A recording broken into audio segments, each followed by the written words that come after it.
What's up? All right, we back this week. Talk about more S15 updates. Gonna talk about this right here going on. Why it's now escalated into powder coated everything. That's because I already had this laying around. I haven't cheated yet. I haven't bought anything yet. I was kind of just, like a little squirrel. I was just shifting through little things that I had, and I was like, oh, I got these arms, and then I was like, oh yeah, I got the subframe. And then I was like, wait a minute, didn't I buy GK Tech arms? I got GK Tech arms. I didn't buy those. So let's quickly, before we get into the subframe, let's quickly go over some of the things I've done off camera, why Justin was away moving this week. Pivot! Pivot! Shut up! Shut up! Shut up! Got some progress on the bottom end, that crusty bottom end. Insert the clip last week of that crusty bottom end. Insert rust bucket. Right here, right here. That looks good. It's got CP pistons in it now, BC HD rods, 625 hardware. Super overkill, but I had them laying around. Crazy. All right, what else has been? What else has gone down, huh? I got the rear main steel on there, just waiting for the machine shop to finish the cylinder head. So I'm kind of at his mercy. But while I've been waiting for that, I've kind of just been jumping around, not only looking for suspension stuff, because we were gonna need at least these and these, adjust the alignment. Yeah. What else I've done is, if you want to open that door over there, let me get a light real quick.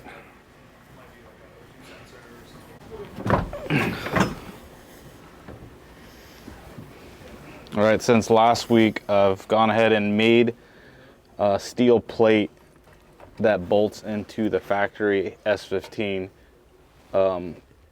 bolt pattern for the shift little dust boot. Oh yeah, that looks good. Mounted the handbrake to that.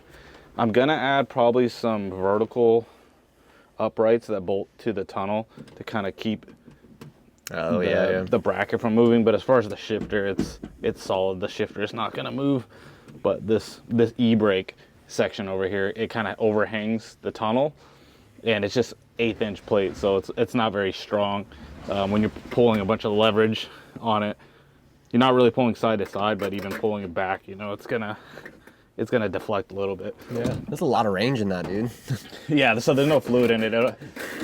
Depending on what size master cylinder you bolt to your e-brake, it's gonna kind of depend on how stiff it is. If it's too stiff, you can actually decrease the size of the bore, and it'll make it a little bit easier to pull on it, but it will also displace less fluid, so you actually won't have as much, or actually no, you're gonna increase how much you're gonna have to pull it to lock it. Got you.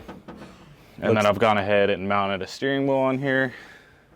I don't think I'm gonna keep the blue, but just in case I do, I got the Cosmo steering wheel. This is the only steering wheel I bought when we were in Japan. I didn't buy any other steering wheels. Don't let anybody else tell you otherwise. I only bought this one right here. It wasn't some crazy number, yeah. And add a 9 to the back of that one. I don't know. No, this is the only one. I paid the duties on this too, yep. Right, definitely. I claimed this. When they asked me brought anything back, this is what I brought back right Certainly. Here. About the front end of the car. Front end, I haven't done much. I'm debating what I'm doing with the steering rack as far as like relocating it. Yep. And I also might, I think we discussed this last video, I might shift the motor back if I end up relocating the rack. Probably gonna have to anyways, and I want to move the steering rack forward to try to prevent any over-centering of the steering rack. I've also went ahead and I did mount the intercooler partially to get an idea of where the piping is gonna be, and kind of like, I'm gonna end up putting a mount on the top to keep it from shifting around, but I've roughly mounted this. And this is like an R32 GTR aftermarket intercooler that I flipped upside down. Oh, sick. I like how the end tanks look on an S chassis with the S15 front end. It looks kind of aggressive, especially once I put like a bash bar on here. Yeah, it looks pretty cool. This radiator, I already had this I was either gonna. I think I bought this for my S14. I think that's what I originally got this for. And I got some Powerhouse Racing brushless fan shroud and fan setup. Yeah, you can zoom in there. Oh yeah. Get in there. Get a little light. Yeah. All up So in if there. I move, it's for an S chassis with a Jazzy in it. Usually it's pretty limited as far as fans, but I've went ahead and re-drilled. Oh yeah, that's another thing I put in here. I put this Nismo power brace that's powder coated black. I already had this laying around.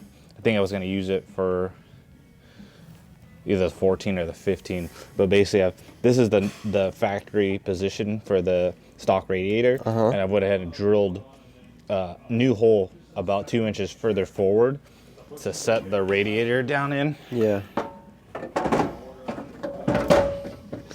So this is the new position versus Oh yeah. the stock position is like right here. So you could put it in the stock position, but you'd have to lean it forward, and then still down at the crank pulley, it's pretty close. Yeah, it's definitely pretty to the close. shroud. But if I end up moving the motor back, that will help. But I think I'm still gonna run the radiator in the forward position. Yeah. And I could still also tilt it a little bit further forward, but it's pretty close down here, so you can't go too far. And you also gotta keep in mind your hood is gonna be kind of diving down here, so you don't want to lean it too far forward. Yeah. But even just where it's at right now is What, do you significant amount of space for a JZ or Yeah. any inline six in a S chassis. So Would that's you pretty say- good. You can get a belt and everything on there. Would you say that? I mean, oh yeah, I didn't even think about that for service, but like servicing. But do you think also too, just because of how far forward it is, it's kind of like an extra like safety precaution? Like say if you were to like get into an accident or get into the wall, like, Yeah, you I have mean a little more space. that's one of the things, but the biggest thing is putting a heavy cast iron inline six in a car that had an aluminum 4-cylinder in there. You're adding a lot of nose weight to it. That's a great and point. You can definitely feel it in the steering wheel, and if you corner balance the car, you'll definitely see it as far as the weight distribution. So shifting the motor back helps quite a bit. Yeah. I mean, it's not taking away from the physical weight that's actually in the front, but shifting it behind the strut tower will help not have it feel so like nose heavy. Yeah. Gotcha. But yeah, running front radiator and like intercooler and starting to stack stuff on the front end is like definitely not helping. So, you know, that's why a lot of like competition cars, they'll run the radiator in the back. Yeah, I've it's like seen shifting that. some of the weight to the back. You don't want to do too much, because then you start getting that weird pendulum effect where you got so much weight over the rear axle then. So that's why a lot of people mount their fuel cells like in between the strut towers, or even further forward, like in the back seat area. Yeah. Because they don't like the pendulum effect, and it kind of make the car lazy on transitions. Definitely. Okay. No, that makes total sense. I still got to pull all this wiring out.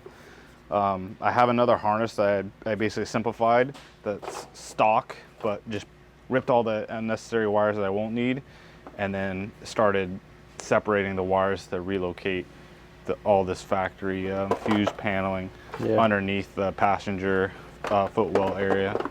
You wanna give them a little background on something that you previously did with the wiring being backwards at one time? Oh yeah. So I've done this before recently, and I mean I kind of knew it was going to be a thing, but so normally the wiring comes through the JDM driver's side, and the last car when I flipped it around, I actually pulled the wiring out of this engine wiring hole in the firewall, and I took, you know, because the wiring runs along the frame rail to the driver's headlight and then to the passenger headlight, but now like taking the harness and basically mirroring it and flopping it this way, and it coming this way, it'll go to the passenger headlight first, then to the driver's. Now that's not really a problem when you're turning your headlights on, but you can imagine when you hit your blinker, you know, that might, you know, you might have a left over here and a right over there, but you know, easy flip. You know, you just got to find your two blinker wires and just flip the pins around in the harness. So haven't done that yet in that other car, but it's not exactly a street car, so we'll get there, and maybe we'll film that. We live and we learn. But this car is like same thing. It's like I'm not really gonna drive this car too much on the street in the beginning, but later on I will. So I am gonna keep the blinkers on it, at least for now, until my OCD kicks in and we do revamp number 2 and move the steering wheel to that side and this and that, you know, let pull the engine back out, do all the stuff that I really want to do right now, but I'm trying to, you know, trying to retain myself from letting this turn into this, you know, and this, or that, Or Never say never. no, and then just in case we have any new viewers for this video, correct me if I'm wrong, but the main objective with this car is seat time, no? Seat time and not getting too crazy and trying not to cheat and buy parts that I don't have already. So the objective is to use what I got and not so much of what I don't got, because that's when it turns into this. You end up with the fuel cell. Not to do what he normally does and ball out. Ball out. Yeah, no, I like that, okay. All right, and now we're caught back up on what I've done since the last video. Let's go ahead and head back over to the subframe and start getting some parts on this thing. So I got my light magnet. Got these stock S15 rear lower control arms. I've got a GK Tech reinforcement plate welded on here.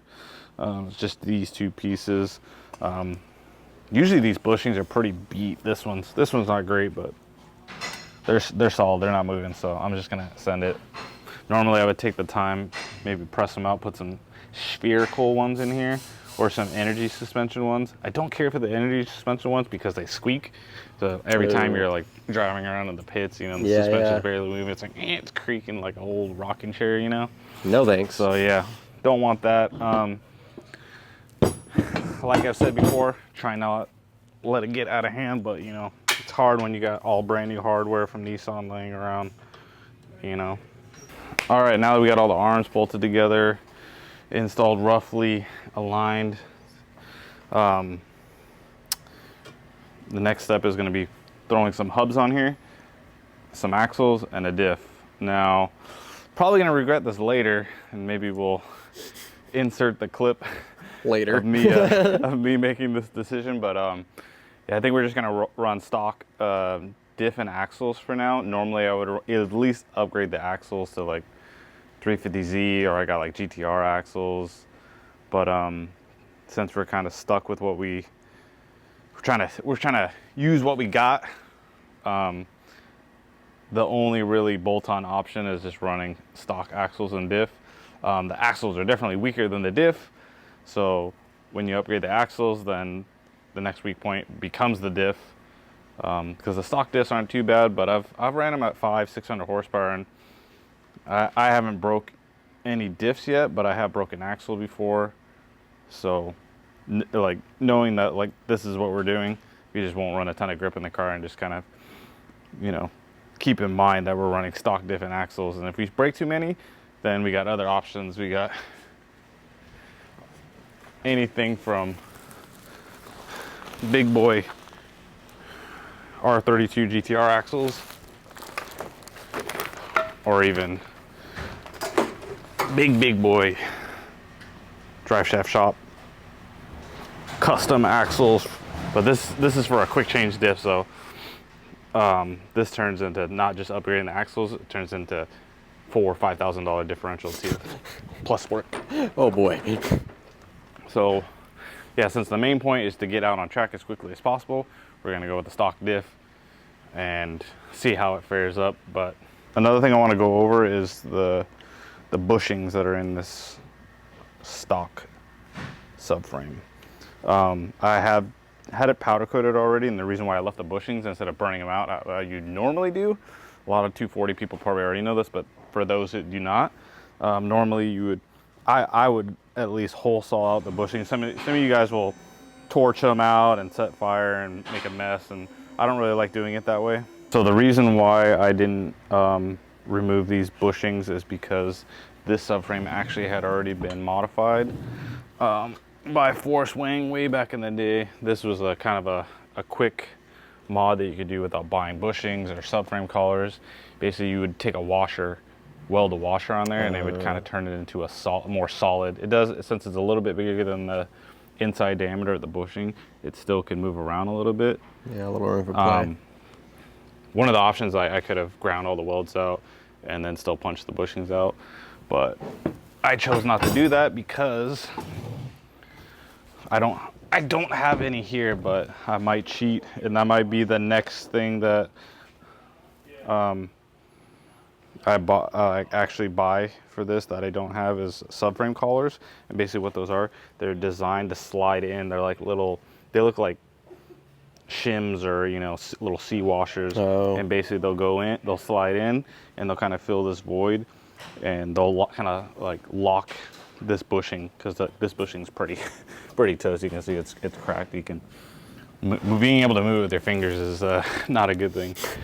The rear ones aren't as bad, but yeah, so they basically all set of 4 collars. They slide in and go onto the top of the bushing. So I think that combined with the bottoms being welded, I think it'd be pretty solid. So next up, we're gonna look for a stock diff. I think I have a few that are already welded. Hopefully I got something that's like a little bit clean and not as crusty as the one in this car. Like, I don't want to use that one. And that, I don't know if it's the brakes or something with this car, but something in the rear is dragging. And yeah, I'd rather just drop all that out and not use any of that. Yeah. So let's go to the diff graveyard over here and see what I have. I think these two, judging by the speed sensor on the front of the pinion, I think these two are S15 diffs. This one has polyurethane GK Tech bushings in it already. This one's missing the bushings. I think the reason why I didn't use either of these diff before, there's a couple different size splines in these output shafts. And I think I refreshed one of these and welded it and painted it, put it in the car, and went to transfer over my custom like wide 6-bolt axle output shafts. I had some wide 6-bolt ones that I welded. They were like custom length, and they're meant to use like 350Z or GTR axles. And one of my buddies drove my old S15, broke the diff in it, and then so we needed to replace it with another stock diff that was welded. And I quickly found out that there's at least two different splines. I know there's VLSD, so that's a third option. So there might even be even more than that. But anyways, I think we went to use either both of these or one of these, and we went to put the splines in there, and they wouldn't go into the actual differential. So we were like, what the fuck is going on? And I think we discovered that there's 2 different sizes for the output shaft splines. So obviously you're not going to put larger ones into a smaller hole, and if you put a smaller output into a bigger diff, it's just going to spin in there. And I remember actually doing it that way. Like I think we put the splines in there. I don't remember why, but I remember doing both ways. And I found out quickly, I'm like, why isn't the car moving? And it was because these hubs were just spinning in the diff. Rip. But as you can see, I don't know. Hopefully we swap the outputs back into the diff that it belongs into. Otherwise, we're gonna throw one of these in there and figure out, like, okay, that's the one that it's spinning, because both of these are welded. You can see if it was open diff, these would be spinning opposite directions. But when you spin the pinion one direction, both of these are going forward. Same with this one. So if it was open diff, they would be spinning opposite directions. See this one? This one's also welded. This is an S13 diff because it doesn't have bushings here. Oh. Well, shoot, which one do you think you're going to run with? Yeah, I don't know. This one's already got bushings in it.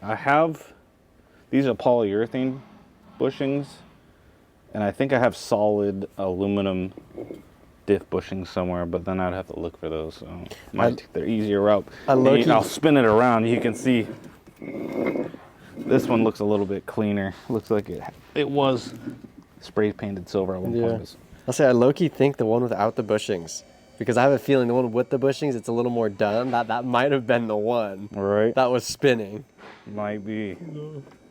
or we have another unknown, completely unknown diff over here. So An extension of the graveyard. this one also has bushings in it right here. This is from my S14. Go on this side. Oh yeah. Got some Jazzy Jeff 100 calipers. So this one's got bushings in it. This one came out of my black and green S14, but it's super dirty. It was probably welded 15 years ago. Jeez. Don't know. I've never got that car running, so I don't know what the status of that diff is. I think I actually, for whatever reason, kept the broken diff from my old S15. You can see how mangled this thing is. Just all the teeth on this is just ate away. It's not too bad, but definitely is not good. No, definitely. You got just tons of metal. Yeah, it looks like it's the housing's still good. Yeah, I guess you could actually swap the ring gear off and continue using the welded diff portion of it too. I don't know if it's really worth the work. While we're over here, I got some Z32 slotted rotors. I'm gonna need those. Also, these are the rear knuckles and hubs from my 14. Oddly enough, these and the ones on the car have extended studs on them, which I'd rather not have. So no matter what, it seems like if I want to get rid of those, I'm going to be pressing studs out, because I'm not going to cheat and go buy new wheel bearing assemblies when I know both of these are probably good. All right, so we're going to roll with the non-polyurethane bushing diff. Is that the consensus? We're gonna send it with this one? Comment below which one you think we which should run one? with. It's a gamble, but we're doing it. Hey, it's a 50-50. Actually, it's more than 50 because there's 3 or 4 to choose from, but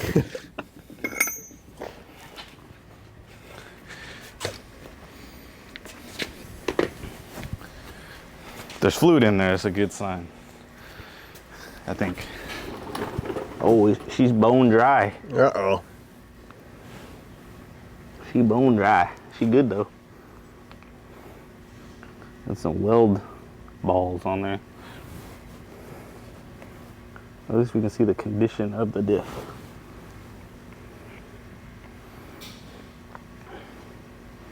I'm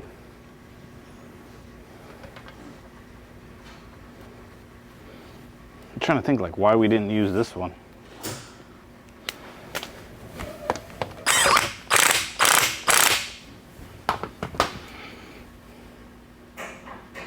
Yeah, because it definitely looks like it had fluid in there. Because in order to use this diff on my other car, we would have had to swap these out, because I was not running stock axles. I was running GTR. Oh. And they have the wider spline outputs on them. I'll actually show you the difference, that way you can visually see what I'm talking about. I'll bring it over there. So you see on this one, these are 6-bolt, but they're 2 by, I think they're called 2 by 3 because there's 3 pairs. The wide 6-bolt are like this, evenly spaced 6-bolt. Got you. Do they make some kind of like adapter for that, or is it literally an entirely new part? You can't really run adapter because you're gonna basically lengthen the axle by adding an adapter, and they're already usually pretty tight because you don't want to run them loose. Got you. I'll bring over a stock axle to.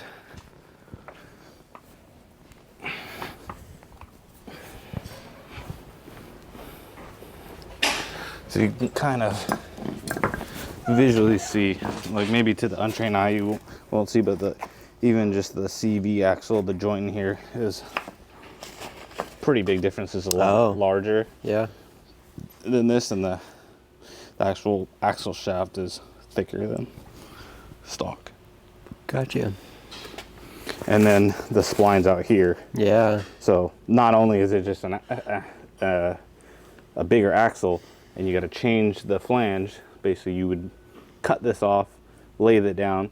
They sell weld-on adapters that you can kind of like change the length, and then you got to TIG weld them on there, and then you got to go back in with the lathe and machine this kind of hub-centric recess into the flange. But then if you decide to use the GTR ones, the outers are bigger splines, so you got to change the wheel bearings too. If you use 350Z, they're wide 6-bolt like that, thicker shafts on it, and they also have the stock 240 spline, but the 370Z axles actually have this size, so you can still run the bigger spline. But I heard the 370Z axles aren't as strong as the 350Z, but I don't actually know. I've only run the 350Z ones. I haven't broke one, but my buddy broke 2 first day, so. Jeez. Yeah, we were kind of. Mixed feelings. Yeah, I think we're at the mercy of the driver, so. We'll see how long can I keep these stock axles and the stock diff alive. And I think we're gonna look at that other diff to see the insides of this one. Because that one doesn't have fluid in it, so that's kind of making me wonder and not remember why it doesn't have fluid. Okay, let's check this one out. But this one's obviously been tampered with, so there's at least fluid been drained.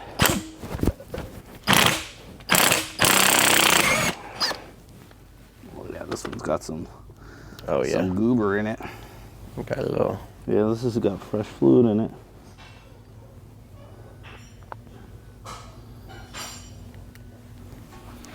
Does the fluid need to be swapped out after sitting, or is it like completely fine? No, just the sitting there? fluid's fine. This is new fluid. I'm just trying to remember if both of these are good, or was there the same reason we didn't use either of them?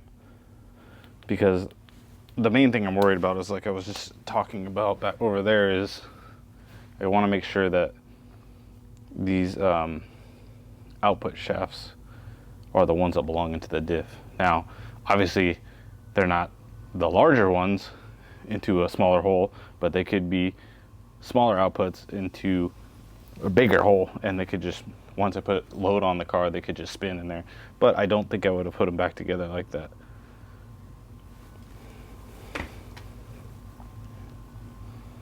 What I think is, this is the smaller diff, and I went to install larger splines in it. I can't remember.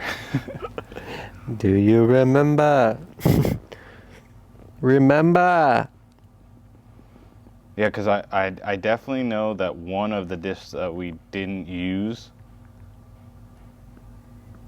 we made new 6-bolt outputs, and we used that in Ty's new S15. No. And I'm just trying to remember, like, there was I think at least these 3 diffs, one got used, but I'm trying to remember the scenario of which ones. Because this one obviously has fluid still in it. That one had fluid in it. So that leads me to believe that that one, I think we were trying to put the original axle stubs from my 15 in here. And I'm just trying to remember, were they too small or too big? Because it's kind of hard. Like, you can pop them out and check the physical spines on these outers, but it's hard to check the ones inside the differential. But I'm pretty sure these are both good to use as is, and whatever I ended up using in the S15 was a leftover hodgepodge of what didn't work out for my old S15. Well, technically they're both my old S15s. That's not the point. Okay, so here's one of them. This to me looks like the bigger spline, and this is probably the one that we made new output shafts, or the one in my original S15 was the small output shafts, and we went to put them in here and then went to drive it, and then it just spun. But then what is that diff? Oh God. Because this actually could be the stock diff from the silver S15. That's now black with the purple engine bay. This could be the stock diff, but it's like, why didn't we use this one? You know what I mean? Yeah. Why is this one not in the car right now? You gotta be careful. This one's got fluid in it, so I'm gonna try to pop it out on its side.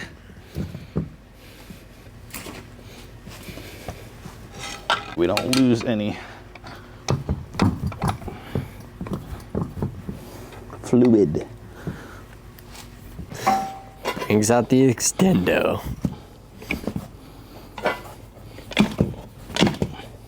The bad part is like it wants to move too, so it's like holding it.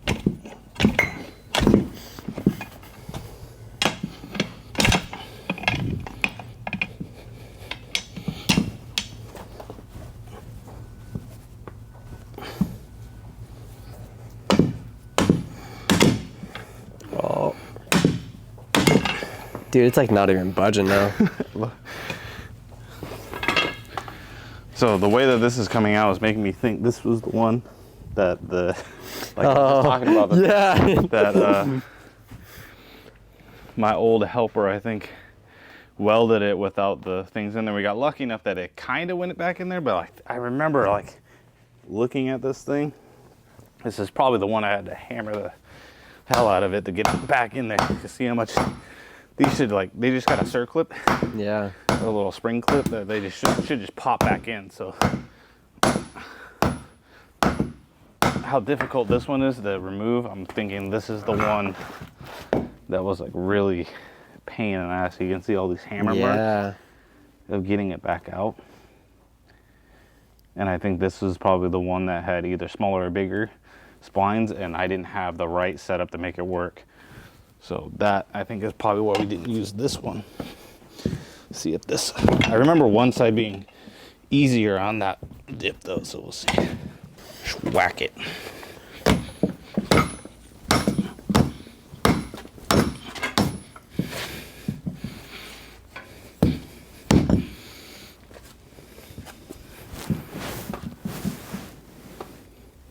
This fucker does not want to come out. Kind of want to just leave it. Yeah, that might be Not send it with this one. Yeah, that might be the universal sign right there saying, yeah. This one's giving me bad vibes. I think we send it with that one. Yeah, and this one just looks cleaner. It looks like there's less wear and tear on This her. one likes me more. Just this one doesn't have fluid, so we need to remember. Put some fluid back in this one. Let's see if we can feel the splines going.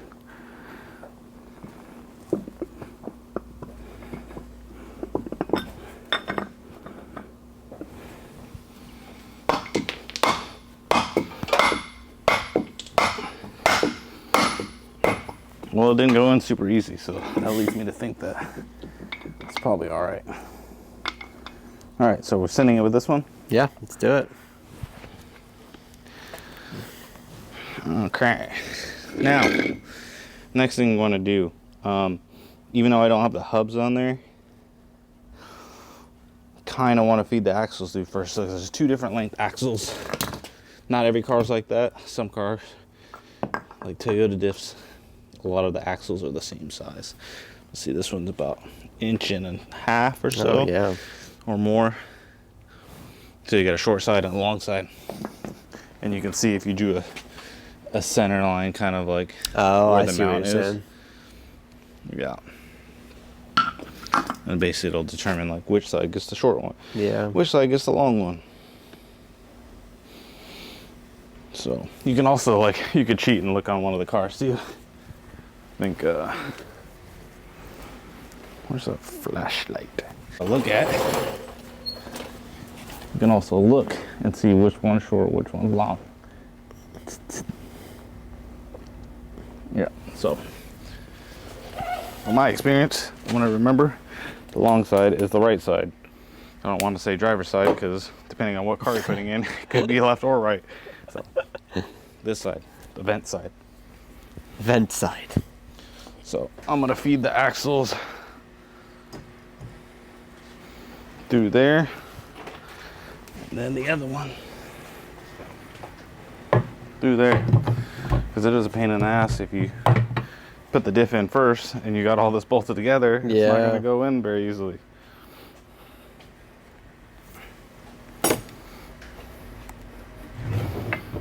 Also, another hack is tipping it up like this.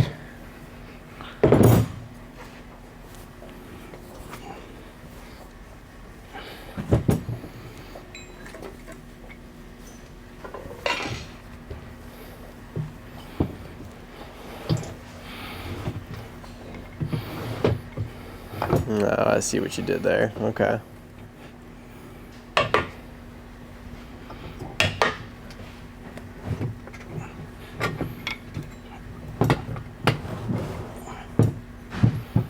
There we go.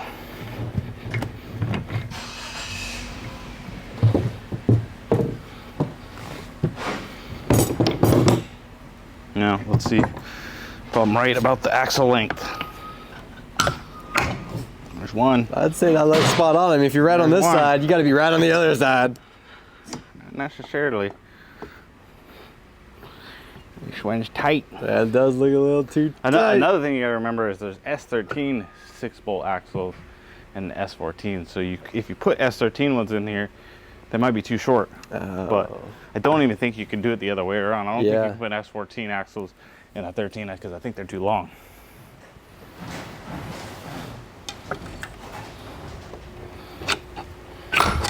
Ooh, like a glove. Another thing is doing a subframe like this and you've had it all taken apart. These bolts in here are pretty unique size that I don't think they share this bolt anywhere else on the chassis. Oh, weird. So if you don't have them, you either crawl underneath your other car and you steal them, or you go on a bolt hunt. Yeah, I think I had one of these bolts right here. What I have to do though is find, so these bushings are basically, there's 4 that look like this, and one goes on each end like that. And right now I only know where 2 are, so to be continued. Let me see if I can find those other 2 bushings. All right, it's the next day. Went ahead and put one of the wheel bearing assemblies on one side. Rotor, Z32 caliper. Went ahead and sprayed a little bit of paint on these. These things are pretty crusty, and I don't have any new Z32 rotors, believe it or not. But originally, I think I was gonna run a dual caliper bracket with a Mustang rotor. So I have brand new Mustang rotors, but I don't have Z32. Got all the GK Tech arms on here. Went ahead, I had eccentric lockout kit from GK Tech as well. Basically what that does is get rid of the factory alignment adjustment on the camber and toe. And then you end up doing all your adjustment on the arm itself. Some people like running both, because if you end up bumping something, it might actually help you out and just bump the eccentric, and then you're possibly saving an arm from bending or something like that. But I haven't had issues with either, so I'm gonna run the lockouts, and if it becomes an issue, we'll see how it goes. This side, I went ahead and left undone. All right, the next step is gonna be the manifold. I went ahead and started making my own manifold because the manifold I had would not fit. Even though it came off a right-hand drive vehicle, it did not fit right-hand drive S chassis. And since we're supposed to be using things that I have laying around, I did have a flange laying around, and I did have all these little pipe fittings laying around. These are stainless. Some of the manufacturers, I'm not gonna say any names, they use steel and then they paint them black. And everyone assumes that they're stainless, and they compare them to the stainless manifolds as far as pricing. They're like, oh, these are only $900. Well, they're $900 because they'll rust. That's why. This collector is from, I think it's Elmer Racing. They're in Europe somewhere. But these are billet stainless CNC machine. You see that? Yeah. Billet. Look at that. Yeah, Look that's at that. sick. Get in through the hole. Get in through the hole. Show them the hole. Show them all the holes. Oh. See that? Oh. The nice thing about the billet is this little peak. On a CNC one, they can make this peak not as sharp versus like the ones that you're fabricating using actually raw stainless straight tubing and then cutting all the angles in it in a jig.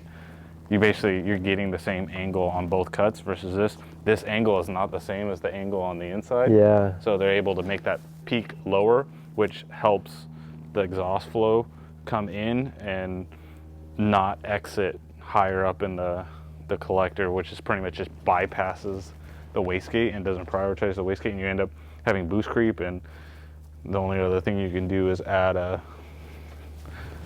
little port on the housing like this and trying to get the exhaust flow to go out the wastegate. So imagine not running this wastegate and then just going up and then running it up here.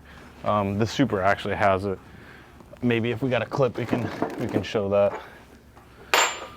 But yeah, this is where we're leaving off for this week. Tune back next week and see what we got going on. Make sure you like, comment, subscribe.